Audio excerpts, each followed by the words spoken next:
Good morning. It's a pleasure to be here.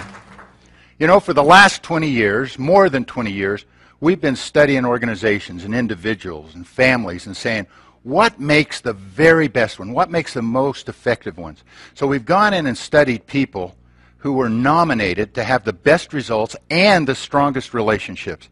And we found that secret sauce, those skills and tools that make a difference.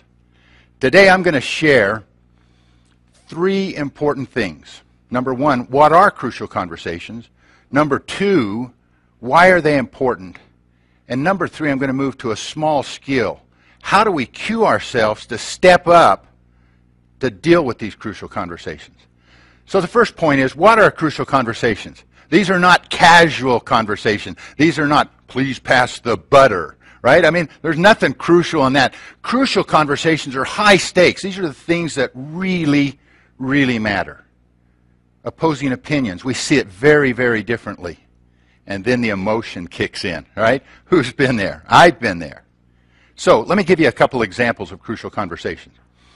Anybody ever have a personality conflict with an employer or employee or coworker? Yeah, I have.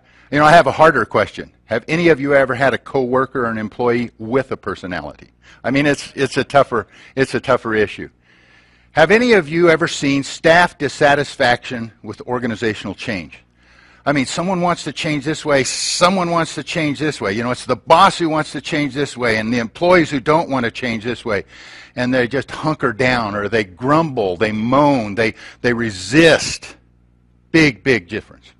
How about speaking really candidly when you see that some junior team members fail to report, when they fail to perform, when they fail to produce?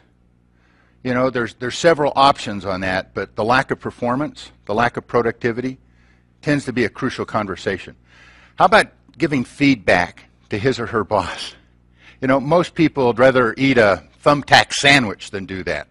And the consequence of that is that bosses really get insulated from feedback that could make a huge difference.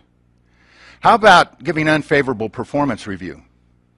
Honestly, if you looked at the biggest, most accurate descriptor that describes performance appraisals kind of in North America, the word would be lying.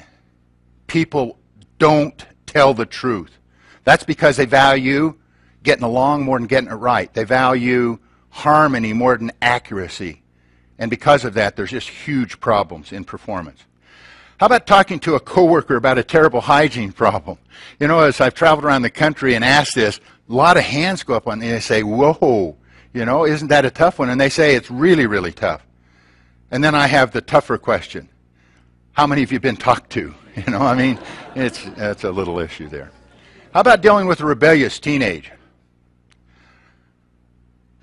I can tell you that people start crying sometimes when they start thinking about those issues. I mean, this is high stakes, opposing opinion, strong emotion. Now, many of you have had rebellious teenagers. Many of you think that that's redundant, that you actually don't need both words there.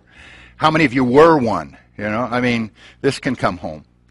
How about asking in-laws to quit interfering? It's just amazing when people say, you know, I had this issue. My mother-in-law would come into the house and just take over when she would visit. She would clean the closets and cook every meal, and I just didn't know how to talk to her about that. Recently in Reader's Digest it said, there's a difference between in-laws and outlaws. Outlaws are wanted, but that's a different story. So examples of crucial conversations. Now, I made light of a few of them, but these are the stuff of heartbreak.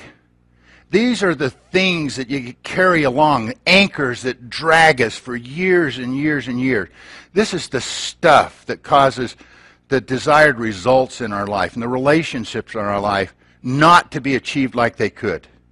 This is a big issue. So, let's talk about crucial conversations. During our research, in small companies and large companies, at work or at home in the community, we found a big idea about why crucial conversations are important. Here it is. All relationships, all teams, all families, all organizations have problems. We all have problems. The difference between the good and the great, not the bad and the good, but the good and the great, is not how many problems we have.